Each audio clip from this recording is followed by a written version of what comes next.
මානසිකාරය කියන එක තේරෙන්නේ අපිට තේරෙන්නේ චේතනා පහළ වුණාට පස්සේ. හිතනවා කියන එක තේරෙන්නේ නැහැ. මානසිකාරයයි චේතනාවයි හරියට එකටමයි වෙන්නේ. ඒකටම වෙන දෙකක්. පස්සපච්චයා මේ සංඛාරය කියලා චේතනා කියලා කියන්නේ. ඒතර ස්පර්ශය පච්චයෙන් මානසිකාරයද හටගන්න ඉස්සෙල්ලා චේතනාවද නැත්නම් දෙකම එකටද?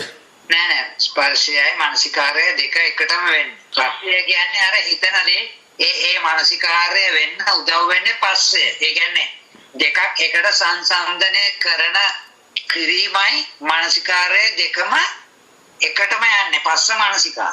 හරි. මෙහෙම හිතන්න දැන් මෙහෙම හිතන්න අපිට උසයි කියලා හිතන්න බෑ නේද? ඊට වඩා මිටි දේවල් නැතුව. ඔව්. දෙකක් තිබුණොත් නේද සංසන්දනය කරන්න පුළුවන්. අන්නේ දෙකක් තියෙනකම තමයි පස්සේ. පස්සේ කියන්නේ දෙකක් තියෙන තැනක දෙකක් ස්පර්ශ වෙනවා. උදාහරණේ? හරිද? දැන් උදාහරණයක් එකම සයිස් ගස් තියුණා. උසයි කියලා හිතන්න බෑ. ඒකට එන ඊට වඩා වෙනස් ගහක් තියෙන්න ඕන මිටි. ඒම සංසන්දනය කරන්න දෙකක් තිබුණා තැන එතකොට නේද අපිට එකක් උසයි කියලා හිතන්න පුළුවන්. ඔව්.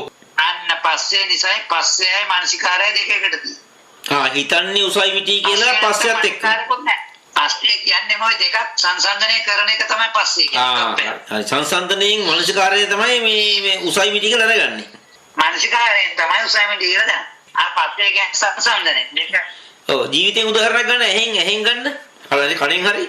ඔයක දැන් අපිට ඇහෙනවයි කියලා දැනගන්න. ඔව්. ඊට කලින් ඇහෙන්නේ නැහැ කියලා ඇහෙන්නේ නැහැ කියලා හිතපු නිසා. ඔව්. නැත්නම් මේ වෙලාවේ ඇහුනේ කියන්න ඕනේ නැහැ නේ දිගටම ඇහුණා. හරි. නැති ප්‍රත්‍යයෙන් හටගන්නේ. නැති ප්‍රත්‍යයෙන්. නැති බවත් එක්ක සංසන්දනය කරලා තමයි දැන් තියෙනවා කියලා කියන්නේ. ඒකයි ස්පර්ශය දැන් තියෙනවා කියලා කියන්නේ උස්ම දැන් දැනෙන්නේ කියලා කියන්නේ. කලින් නොදැනිච්ච නිසා නෙමෙයිද? දැන් දැනන. එතකොට දෙකක් සංසන්දනය වෙන එකම නේද ස්පර්ශ. ඔව් ඒතර මල්ලි නැති බව කියන්නේ අවිද්‍යාවද? නෑ දැන් මන්නේ පය. නැති බවක් නෙමෙයි අවිද්‍යාව.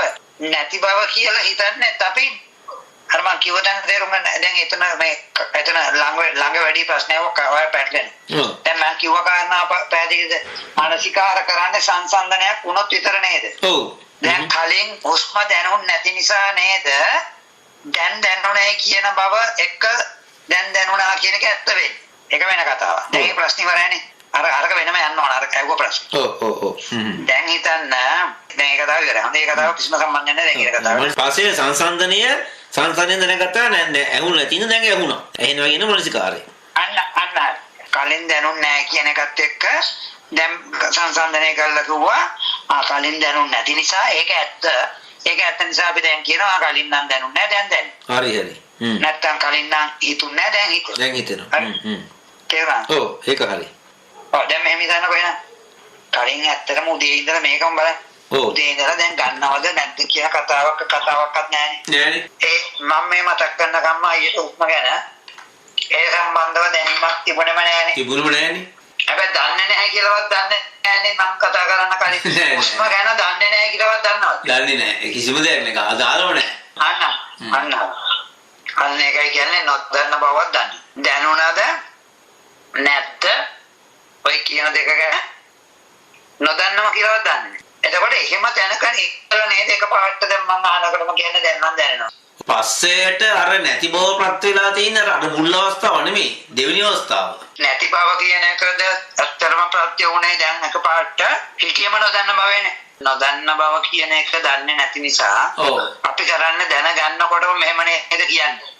දැන් දැනෙනවා මට කලින් නම් දැනුන්නේ නැහැ නේ කියලානේ කියන්නේ. මම කලින් දැනුන්නේ නැහැ කියන එක කලින් දැනගෙන හිටපු එකත් මෙන්න මොහොතේ ඒක හිතුනේ. මේ දැන් ඒක ක්ෂණිකවම තමයි මේ දෙක සංසන්දනය වෙලා තියෙන්නේ. ඒක අරකට සම්බන්ධ නැහැ. අර මුල්ම අවස්ථාව පිරිසුදු අවස්ථාවට සම්බන්ධ නැහැ. හරි. එතකොට දැන් නේද ඇදුවේ එක කලින් නම් දැනුන්නේ නැහැ කියලා. ඔව්. දැන් බලන්න දැනුන්නේ නැහැ කියන එකයි දැන් දැනුණ කියන එකයි දෙකම එකට නෙමෙයිද තියෙන්නේ. එකටම තියෙන්නේ. එක මොහොතේ my goodness. ඒක ඇවිල්ලා එකටම එක පැටියෝ දෙන්නානේ. අන්න හරි. එක කාසිය දෙපැත්ත. ඔව්. දැන් දෙකම එකට දැක්කොත් මෙතනම නැති බවයි ඇති බවයි දෙකම එකට දැක්කොත් දැන් අපි ඉන්නේ මොකේද කියලා කියන්න පුළුවන්ද කියන්න. මං කලින් දන්නේ නැතුව හිටියේ මං දැන් දන්නවා වෙන තමයි පොට්ටපල් බොරුවක් වෙනවා. ඒතර මේ දෙකම එකටනේ හටගන්න තියෙන්නේ. කලින් දැන් අතීතයක් බලෙන්වත් හදන්න පුළුවන්ද?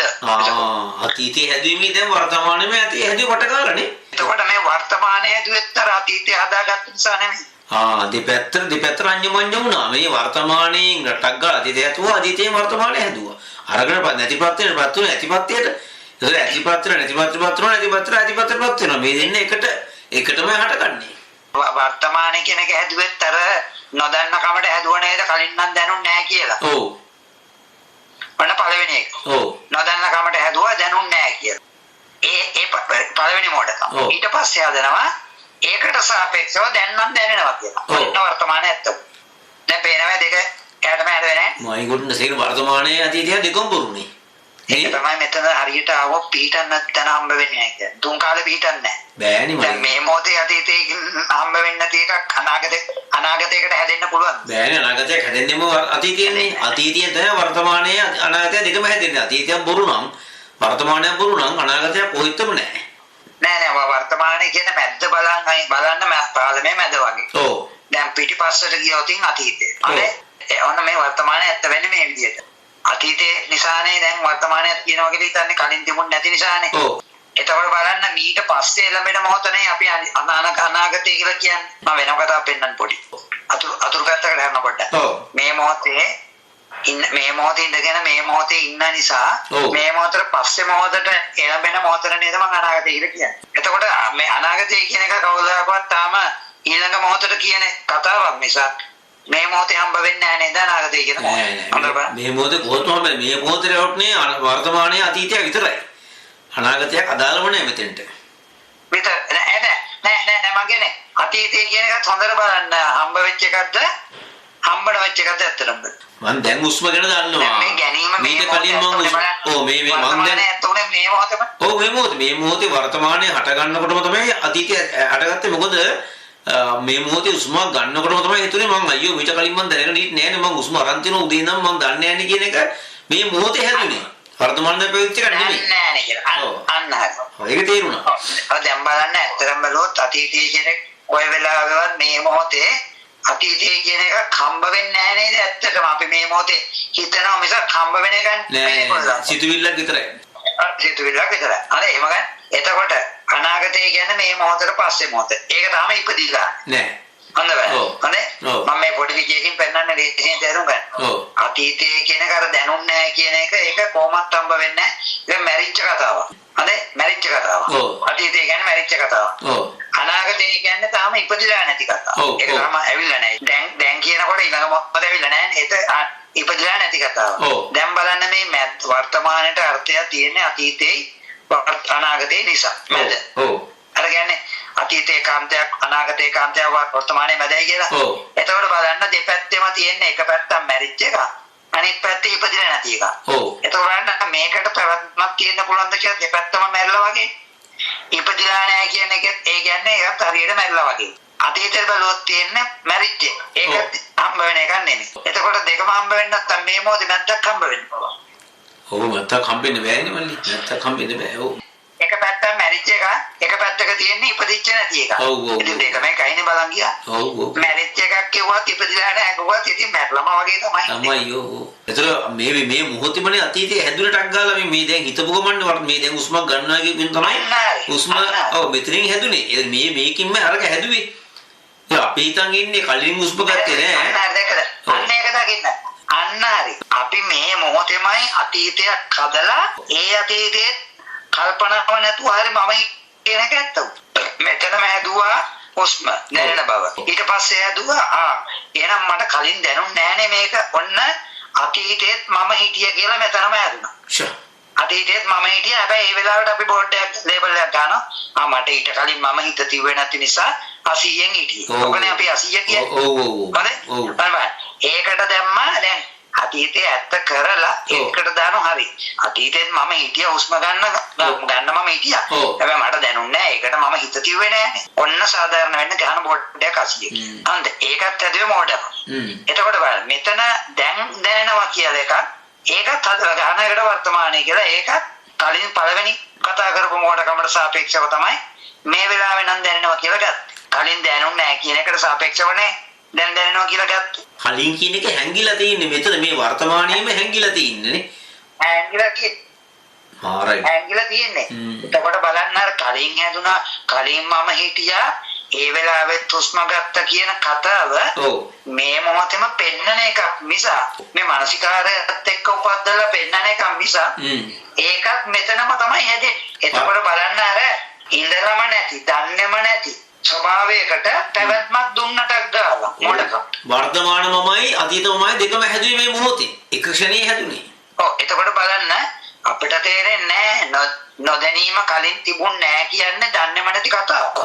දැන් අපි කියනවා කලින් නම් දැනුන්නේ නැහැ. ඒ කතාවම කවදාවත් දන්නේම නැති අත් නොදකපු කතාවක්. හරිද?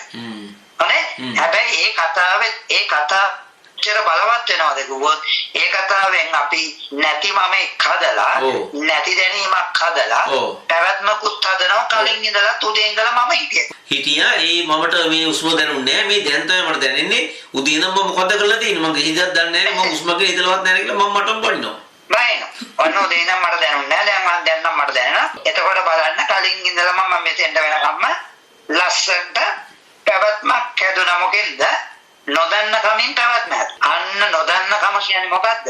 අර දන්නේම නැති ස්වභාවයක හිටපු එක දන්නේ නැති කමට නේද මේ නැති පැවැත්මක් හැදුනේ. ඔව් ඒක ගැන හාන් කවිසියක් මෙලෝදියක් දන්නේ නැති හින්දා මේ මෙතන වෙනම බයිඩයක් නෙමෙයි ගහගෙන තියෙන්නේ මේ බලන් ගියාම. අරක තමයි අපි ඉන්නේ. දන්නේම නැති. ඉතන්නත් බැරි. අම මොඩකමක ඉන්නේ. ඒක ඒ ස්වභාවය ගැන නුවණ නැති නිකාම නේද මේ මොහොතේ දැනීම ඇත්ත වෙනවා.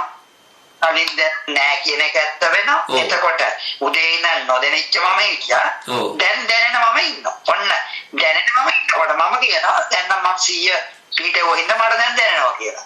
දැන් බලන්න 100යි හැදුවෙත් ඔය මොඩකමේ කැලි දෙකක් නේ. අවිද්‍යාව පත්‍ය සංඛාරා.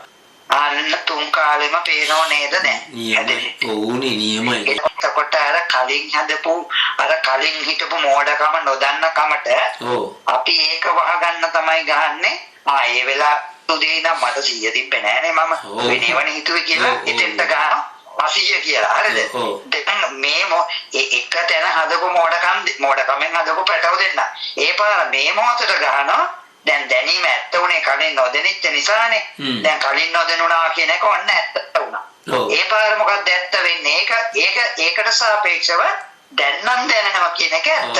හොඳට බලන්න. දැන් හිතුවම දැන්නේ මට 100 ඉපදුනේ. දැන්නේ මට 100 ඉපදුනේ කියලා මේ වෙලාවේ දැනෙන දැනීමට මම ගහනවා ඔන්න ඕකට 100 කියලා. හරිද? එතකොට මම මේකට 100 කිව්වා. ඒ කිව්වේ මෝඩකමට මහදපු වර්තමානයේ 100 කිව්වා. මෝඩකමට මහදපු අතීතයට 80 කිව්වා. දැන් 100 දෙකක් හැදුනද නැද්ද? ඔව් දැන් කොච්චර වෙනුම අහනොත් අපි හාමුදුරුවෝල්ලගෙන් මේ 80න් ඉන්නේ මෙලෝ 100ක් නැහැනේ. භාවනා කරලා මෙච්චර කාලයක් කො 100 නැහැනේ කියලා. ඔය අපි කතා කරන 100 දෙකම මොකද්ද? ඒවා එකම කතා කරන්නේ අර මෝඩකම කියන එක නෝද? අවිද්‍යාවෙන් හටගත්ත දෙයක් මේ දෙක නෑ 100 අපි කතා කරන්නේ. නියම 100 නෙමෙයි නෑ. කොහෙද නියම 100? ඔය දැන් කතා කරන 100 කියන්නේ අපි මේ කතා කරන 100යි අර හිතන්නේ නැති තැනට නේ 100 කියන්නේ. හැබැයි හිතන්නේ නැති තැනයි හිතන තැනයි 100යි දෙකම මෙන්න මේක සම්පූර්ණ ඉක්මවල දැක්ක කෙනාට විතරයි පේන්නේ මේ දෙකම නොදන්නකම ප්‍රත්‍ය වෙලයි කියලා උපදී. බලන්න මේ කතාව අවිද්‍යාව දැක්ක කෙනාට විද්‍යාව පහළ වෙනවා කියන්නේ එයාට මේ තියනවා දැනෙනවා ඇහෙනවා කියලා දැනගන්න කමේ සමස්ත මුලාවෙම එතනින් පේනවා. මෝඩකමින් දැක්කා. වෙන මොකක්වත් උනේ නැහැ මෙතන. මෙතන මොකද මේ ඇහිම පෙනීමට මොනවත් කරාද නැහැ. මෝඩකම අර ගගේ වතුරම දැක්කා. මෝඩකම තමයි මේකේ පතුලෙම තියෙන ලේයර් එක. ඒක මුල් වෙලා නේද? ඒක මතයි මේ සමස්තය කොට නැගුණේ කියලා දැක්ක කෙනාට අන්න අර අවිද්‍යාව දැක්ක තැනදී විද්‍යාව පහළ වෙනවා. මේ හම්බ වෙලා හිතාගෙන ඉන්න ලෝකෙම අන්න අර නොදන්න කමත නේද කොට නැගුණේ කියලා තුන් කාලෙම දකින්න අර නුවණි. අන්න අර අවිද්‍යාව දැක්ක තැනදී විද්‍යාව පහළ වෙනවා. මේ හම්බ වෙලා හිතාගෙන ඉන්න ලෝකෙම අන්න අර නොදන්න කමත නේද කොට නැගුණේ කියලා තුන් කාලෙම දකින්න අර නුවණි. මුදින නිදා ගන්නකම් කරන හැම ක්‍රියාවකටම මේ බොරුව හැදෙනවා. මේ බොරුමම හැදෙනවා. ඉතින් බලන්න මේ පැවැත්ම ආත්මීය බව. ආත්මීය බවක් කියන එකත් මෙතන සැබෑවටම තිබිලාද? අපේ අර නොදන්න ස්වභාවය නොදන්න නිසා ආත්මීය බවක් හැදිලා. ආත්මීය බව හරියට දැක්කොත් පේන්නේම අනාත්මය. අනාත්මයි. දැන් අපි නිත්‍ය කරන් ඉන්නවා. උදේ ඉඳලා නිත්‍ය කරන් ඉන්නවා. මේ දැනුම් නැති වුණාට හුස්ම තිබුණා මම හිටියා. එතකොට ඒ නිත්‍ය සංඥාව කොට නැගිලා තියෙන්නේ අර හුස්ම නොදෙනිච්ච මම දිගටම හිටියා උදේ ඉඳලා. එතකොට ඒ පැවැත්ම හැදුනේ අර නොදන්නා කමින්ම නෙමෙයිද? අර දැනගන්නම බැරි බවකමයි දැනගන්න බැරි බවමයි මෙතන තියෙන්නේ. නොදන්න බවකමයි ඉන්නේ කියන එක නොදන්න කමින් නෙමෙයි දැන් නිත්‍ය සංඥාව හැදෙලා තියෙන්නේ. අන්න නොදන්න කම දැක්කොත් අනිත්‍ය බව නිකම්ම වැටහෙනවා. ඔය වෙලාවට මම හිතුවා දැන් මේ මල්ලි කියනවා මේ දැන් දැකීම දැන් තමයි පෙනීම. මම දැකීම මට හට ගන්නවා මම උදේ නම් මම දැක්කේ නැද්ද? මම උදේ නම් නැගිට්ටා මම මුණකට හේදුවා මම වැඩට ගිහිල්ලා ආවා මම මොන තරම් දේවල් දැක්කද? ඉතින් මේ මල්ලි කියනවානේ මට මේ දැකීම මේ දැන් මේ හට ගන්න වෙච්ච වෙලාව මම දන්නේම නැහැ කියලා. ඉතින් මම කොහොමද වෙන්නේ කියලා බලන් ගියාම මේ මෙතනින් අර අතීතය හදලා මට මුළු අතීතයක්ම ලස්සනට ගැට ගහලා ෆිල්ම් එකක් පෙන්නනවා. ඒකෙම පෙන්නනවා. හැබැයි උදේත් මම හිටියා ඒක මම දන්නේ නැහැ. හුස්ම ගත්තා. හැබැයි දැනුන්නේ නැහැ. දැනුන්නේ නැති මම හිටියා. ඒ උදේ ඉඳන් මම ඉන්නකොට මම මේ වෙලාවේ මම ඉතින් දකින්න දෙයක් ගැන හිතනවනේ. මම පොතක් ගන්න පොත දැක්ක මම පොත දකින්න ආවිලා පොත දැකලා මම ගන්නෙ. ඒතකොට මම එතන මම හැදෙනවනේ. මේ පොත ගන්නකොට ඒ ක්‍රියාවත් එක්ක මම හැදෙනවා. ඒ කියන්නේ මම උදේ ඉඳන් මම හැදිලා. උදේ ඉඳන් මම වෙනකම් මම වෙන ක්‍රියාවල් වලින් හැදිලා අර පැවැත්මක් මට මම පාඩ තියෙන්නේ අතීතයයි වර්තමානයත් එක්ක කන්ටිනියුේෂන් එක පෙන්වන්නේ එතන හැදෙන මම. අන්න හරි. නැතුව මේ ඔයවත් ඉන්නම මේ පෙන්නනව නෙමෙයි. දැන් බලන්න පේන කොටත් ඕකම දාලා බලන්න. කලින් නොපෙනුණා කියලා ගන්නවා. කලින් පෙනුන්නේ නැහැ. ඉතින් අර කලින් පෙනුන්නේ නැහැ කියලා ගත්තෙත් නොපෙනීම කතාවක්වත් පෙනීම කතාවක්වත් කිසිම දෙයක් නොදන්න හිතන්නම බැරි බවක තමයි හිටියේ. ඒක නොදන්න කමට තමයි අපි අරක ටක් ගාලා පේන කොට හදනවා. කලින් නම් දැක්කේ නැහැ. දැන් දැක්කා. දැන් නොදැක්කේකට දැන් මාසිය කියලා. දැන් දකින්නකොට කියනවා දැන් ඔන්න මම 100 පීඩේ වයින්ද තමයි දැක්කේ කියලා. දැන් අපි ওই දෙක නේද 100 කියලා වර්ග කරන් තියන්නේ. නොදන්න කමේම මුල නොදන්න කම ප්‍රත්‍යයෙන් තමයි මේ 100 කියලා දෙක පරිහරණය කරන්නේ. ඒකයි මේක භාවනාවක් මොනවා කියලා කියන්නේ. ඔව්. මල්ලි තව එකක් තමයි දැන් මම හිතුවොත් එහෙම දැන් මගේ ඔළුවයි අත් දෙකයි අකුල් දෙකයි ඇඟයි තියෙනවනේ. ඒතර උදේ ඉඳන් මම මේ දැන් හවස් වෙනකන් දැන් මගේ ඔළුවයි අකුල් දෙකයි අත් දෙකයි තිබුණා. හරිද? ඒතර මල්ලි මෙතනත් මේ කය මෙතන දැන් මට මේ හදලා මේ වැවතිච්ච මම එක් හදන එකක් බොරුවක්. මේ වෙලාවේ තමයි මම එහෙම දෙයක් හදන්නේ නේ. ඔව් කවදාහක්වත් එතකොට මෙතන ඉඳපු කෙනෙක් මරණ කෙනෙක් කතාවක් නැහැ. ඒක ඔළුව එහෙම නෑ කියනවත් තියනවා කියනවත් බෑ. නොපවතිලාම නැති තැනක පැවැත්මක් පෙන්නන කමමයි මායාව. ඔව් දැන් පැවැත්වීමක් පෙන්නන එක මායාවක්. දැන් මේ මට ඔළුවේ කවුල් දෙක අත් දෙකයි මේ තියෙනවා කියලා මට දැන් මේ ඇල්ලුවා වුණ නැතව වෙන්නේ. ඒක මායාවනේ. ඒක තමයි කියන්නේ මේක මේ මෙතනේද ඒකනේ කියන්නේ මුළු සසරම මෙතනයි කියලා දැක්කොත් ඒ කියන්නේ ආර ශුන්‍යතාවය කියන්නේ ඔන්නෝක මොකොත් නැහැ කියන එක නෙමෙයි මොකොත් නැහැ කියනවත් මෙතන එක වචනයක් ගන්න අන්න තේරෙනව නේද වචනයක්වත් දාන්න නේද ආර ශුන්‍යතාවය පෙන්නන්න ඔය කීපු පසුබිම තුලින් අයට ආර ශුන්‍යතාවය මොකක්ද කියලා හැඟීමක් විතරයි එන්නේ අදහස් ප්‍රඥාව කියන මල්ලි මෙතන මේ කියන්නේ ශුන්‍යතාවය කියන එක ප්‍රඥප්තියක් ඒක නේ මොකද්ද ප්‍රඥා මොකද්ද ශුන්‍යයි කියන්නේ දැන් ප්‍රඥාප්තිය හම්බ වෙච්ච නැති දේවල් අල්ලන්නේ අපි දැන් මේ හම්බ වෙච්ච නැති ඇහක් අරගෙන අනිත්‍යයි කියන හම්බ වෙච්ච නැති කනක් අරගෙන අනිත්‍යයි කියන හම්බ වෙච්ච නැති බව දැක්කම මොනවද නිට්ටයයි කියන්නේ මොනවද අනිත්‍යයි මෙතන ඉතින් බලන්න කවදාවත් මේ සූත්‍ර 10000ම දැනගත්තම් මෙතන පෙනේ ඔය හිතන්නද බෑ පොඩකට හරි පොඩිතෝ පොලිටිකල් කලාමැදේරියක් කර කියන්නේ මේමයි කියලා දැක්කා. ඔව් දැන් මම මෙච්චර කල් මේ දැන් ආපු බණ දේශනා මම දැන් මේ කියලා දිනේ මේක නේද කියලා මට දැන් තේරුණා. ඒ කියන්නේ වචනවල මේක තිබුණේ නැහැ නේ මල්ලි. දැන් අපි මේ ඒක කවදාකවත් බණක් අහලා කරන් ප්‍රෝඩ නෙමෙයි මල්ලි. දැන් මේව සාකච්ඡාවක් කරන්නේ නැත්තම් ජීවිතේට ගන්න බැරි දෙයක් නෙමෙයි කරේ. අන්න